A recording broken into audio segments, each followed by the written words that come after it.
سبحان اللہ گرامی قدر حضرات ہون خوش ہو گئے ہون بولو سبحان اللہ سبحان اللہ نوجوانوں جرویلے سماں دے باپ دا ملاب ہویا اللہ نے جڑا پتر دیتا حسنی حسینی سید روشے پاک دے ابو جان بڑیاں بشارتاں ملیاں نبی پاک صاحب جے آگے فرمایا کہ اللہ نے وہ پتر دیتا ہے جدا قدم ہر ولی دے سر پہ آوے گا ہر ولی دے کندھے دے قدم آوے گا فرمایا ایدی وجہ دے اللہ دین زندہ کر دے گا نوجوانوں روشے پاک اپنی امی بھی گودی پہ پڑھ دینے رمضان شریف کا مہینہ آیا 29 رمضان کا دیاڑا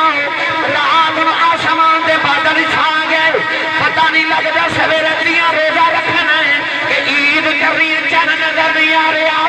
کسی نے آخیا اور سیدہ دے گھر پتہ کرو انہیں دے گھر ایک بچہ پیدا ہویا سنیا سارا دن ماں دا دودھ نہیں پیندا اے بچہ روزہ رکھدا ہے کہ بچے نے دودھ نہیں پیندا پھر آج روزہ ہے کہ بچے دودھ پی لیا ہے پھر آج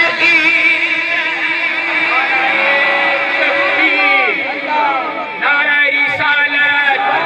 نعرہ رسالت نعرہ حیدری علماء اہل سنت زندہ باد علماء اہل سنت زندہ باد سمجھ آئی بولے سبحان اللہ سبحان اللہ میرے نبی نے دنیا تے آؤں دے سجدہ کیتا تے غوث پاک نے آؤں دے روزہ رکھیا سبحان اللہ سرکار نے سجدہ کیتا تے غوث پاک نے آؤں دے روزہ رکھیا ماں جی نے لوگا پوچھا تے ماں جی نے آکھا جب میرے عبدالقادر نے سویر دا دودھ نہیں پیتا لوگا آکھیا اج تیاں روزہ ہے سبحان اللہ اج روزہ ہے بھائی عبدالقادر نے روزہ رکھیا ہے نوجوانوں ماں دی گودی چھپا دے ایڈی پاک تے پاکیزہ طہارت والی ماں جدو تربیت ماں نے کی تھی نا